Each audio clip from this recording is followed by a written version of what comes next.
Antes de iniciar este video, te invito a que te unas a nuestra red social jurídica llamada Jurebook, donde encontrarás más contenido jurídico y funciones que te ayudarán en tu profesión. Solo ingresa a jurebook.com. Son 4 las partes que reconoce la ley para intervenir en un juicio de amparo, a saber, el quejoso, la autoridad responsable, el tercero interesado y el Ministerio Público de la Federación.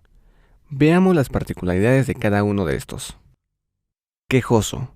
Su fundamento legal se encuentra en la fracción primera del artículo 5 de la Ley de Amparo. Procesalmente, el quejoso es el equivalente a la parte actora en un juicio ordinario. Es quien combate el acto de autoridad por considerar lesionado algún derecho. Este puede ser una persona física o una persona moral, e incluso pueden existir varios quejosos. En ese sentido, toda persona que radique en el país nacional o extranjera, sin importar la edad, es susceptible de figurar como parte quejosa en el juicio de amparo. Ahora, como requisito indispensable, para figurar como parte en el juicio de amparo y por ende para que sea procedente, la persona que emprende la acción constitucional debe contar con un interés jurídico, o en su caso, un interés legítimo, ya sea individual o colectivo. Interés jurídico. El artículo 5, fracción primera, primer párrafo de la Ley de Amparo establece que el quejoso debe ser titular de un derecho subjetivo que se afecte de manera personal y directa. Esto implica lo siguiente.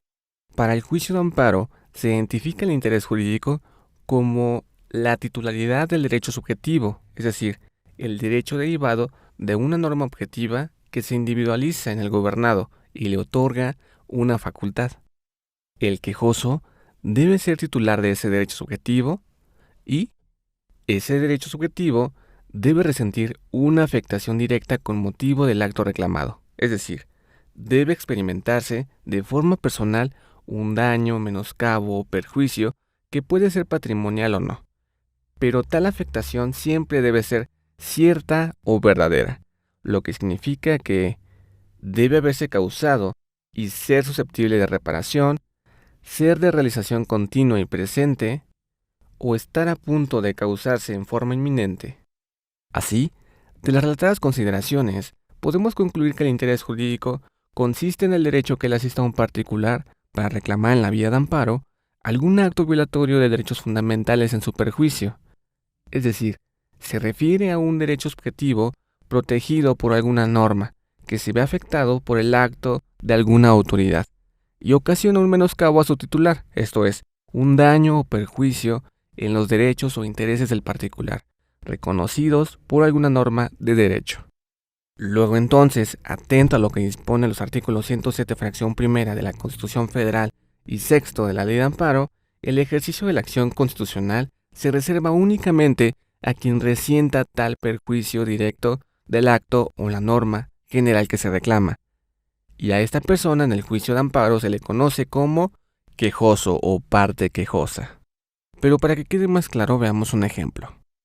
Una persona de nombre Mario, en fecha 13 de noviembre de 2020, por medio de un escrito, le solicitó al ISSSTE, de manera pacífica y respetuosa, se le informaran las causas por las cuales, a partir del mes de octubre, se le suspendió el pago de su pensión. No obstante, la autoridad omitió dar contestación a la petición de Marco.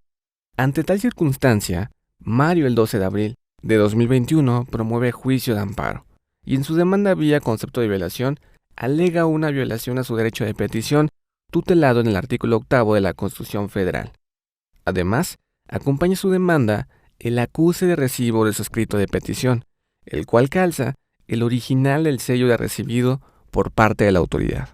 Cabe puntualizar que en nuestro ejemplo, la autoridad no rindió su informe justificado a pesar de que se le notificó debidamente la demanda de amparo. De lo hasta aquí expuesto, podemos observar que Mario cuenta con un interés jurídico para acudir al juicio de amparo y figurar como parte quejosa, pues es titular de un derecho subjetivo, en razón de que el artículo 8 constitucional dispone que a toda petición deberá recaer un acuerdo escrito de la autoridad a quien se haya dirigido, la cual tiene obligación de hacerlo conocer en breve término al peticionario. Asimismo, hay una afectación directa al gobernado porque no se le ha notificado la contestación de la autoridad por virtud de la cual se le informen los motivos de la suspensión del pago de su pensión. Por consiguiente, podemos concluir que la afectación es cierta y verdadera, en tanto que la afectación continúa, pues precisamente la autoridad no ha dado contestación a la petición de Marco, e incluso no se pronunció al respecto en el juicio de amparo, ya que, como lo dije anteriormente, no rindió su informe justificado. Aunado a que en nuestro ejemplo es patente que sí se acredita la existencia del presupuesto que exige el artículo 8 constitucional, esto es, que Marco presentó una solicitud ante la autoridad y que dicha petición consta por escrito de manera pacífica y respetuosa. Por último, la violación es susceptible de reparación en el entendido de que la concesión del amparo y protección de la justicia federal sería para el efecto de que la autoridad cumpla con el imperativo establecido en el artículo 8 de la Constitución Federal, es decir, que emita por escrito una respuesta congruente a la solicitud presentada por Mario y la notifique debidamente en el domicilio de éste. Por otra parte, el interés legítimo puede definirse como el interés personal, individual o colectivo, cualificado, actual, real y jurídicamente relevante, que puede traducirse, si se llegara a conceder el amparo, en un beneficio o efecto positivo en la esfera jurídica de la parte quejosa, ya sea actual o futuro, pero cierto. Dicho interés deberá estar garantizado por un derecho objetivo, sin que necesariamente dé lugar a un derecho subjetivo. Debe haber una afectación a la esfera jurídica del quejoso en sentido amplio, que puede ser de índole económica, profesional, de salud pública o de cualquier otra. Siguiendo con el tema de la parte quejosa, el artículo 5, fracción primera, párrafo 3 de la Ley de Amparo establece que este medio de control constitucional podrá promoverse conjuntamente por dos o más quejosos, cuando resientan una afectación común en sus derechos o intereses, aun en el supuesto de que dicha afectación derive de actos distintos, si estos les causan un perjuicio análogo y provienen de las mismas autoridades. Ahora bien, ¿una autoridad puede figurar en el juicio de amparo como parte quejosa? La respuesta es afirmativa, y su fundamento se encuentra en el artículo 7 de la Ley de Amparo, en virtud de que autoriza a las autoridades para solicitar amparo por conducto de los servidores públicos o representantes que establezcan las disposiciones aplicables,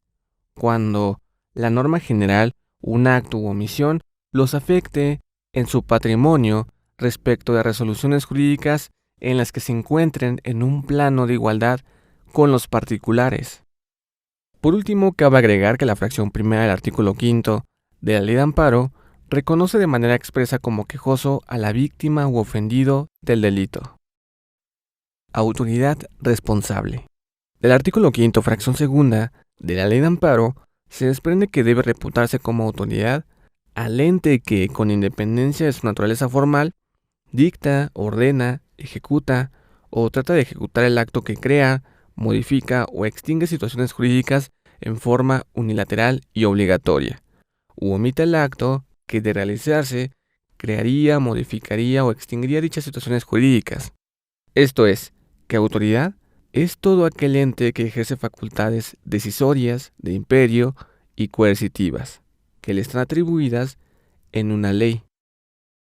Ahora bien, en la Ley de Amparo vigente, en su artículo 5, fracción segunda, párrafo segundo, establece como actos combatibles en el juicio de amparo los provenientes de particulares cuando sean equivalentes a los de las autoridades.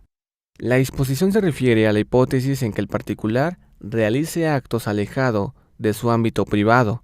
por lo que el acto del particular, equivalente al acto de autoridad para efectos del juicio de amparo, debe derivar del mandato expreso de la ley, debe ser unilateral, imperativo y coercitivo, como si se tratara de uno emitido por un órgano del Estado. La segunda sala de la Suprema Corte de Justicia de la Nación, en la contradicción de tesis 408/2017, determinó los elementos a tomar en cuenta para considerar que el particular se equipara a una autoridad para efectos del juicio de amparo, los cuales son que el particular dicte, ordene, ejecute o trate de ejecutar un acto que cree, modifique o extinga situaciones jurídicas en forma unilateral y obligatoria, que omita actos que de realizarse crearían, modificarían o extinguirían dichas situaciones jurídicas, y que esas funciones que los particulares realizan estén determinadas por una norma general. El artículo 5º, fracción tercera, de la Ley de Amparo, establece quiénes pueden figurar en el juicio como terceros interesados, esto es, la persona que haya gestionado el acto reclamado o tenga interés jurídico en que subsista. La contraparte del quejoso, cuando el acto reclamado emane de un juicio o controversia del orden judicial, administrativo, agrario o del trabajo, o tratándose de persona extraña al procedimiento, la que tenga interés jurídico contrario al del quejoso, la víctima del delito u ofendido, o quien tenga derecho a la reparación del daño o a reclamar la responsabilidad civil, cuando el acto reclamado emane de un juicio del orden penal y afecte de manera directa esa reparación o responsabilidad. El indiciado o procesado cuando el acto reclamado sea el no ejercicio o el desistimiento de la acción penal por el Ministerio Público, y el Ministerio Público que haya intervenido en el procedimiento penal del cual derive el acto reclamado, siempre y cuando no tenga el carácter de autoridad responsable. Todos esos supuestos hacen referencia a los diferentes tipos de terceros interesados, que son considerados como partes en el juicio de amparo. Lo común a todos ellos es que no forman parte de la relación jurídica principal que se da entre la autoridad responsable y la parte quejosa, sino que tienen un interés que se identifica parcialmente con el de la autoridad responsable. El Ministerio Público Federal ha sido considerado parte en el juicio de amparo prácticamente desde su creación, y en la actualidad se erige en una especie de cuarta parte procesal en este medio de control constitucional. Sus posibilidades procesales se encuentran previstas en el artículo 5º, fracción cuarta de la Ley de Amparo.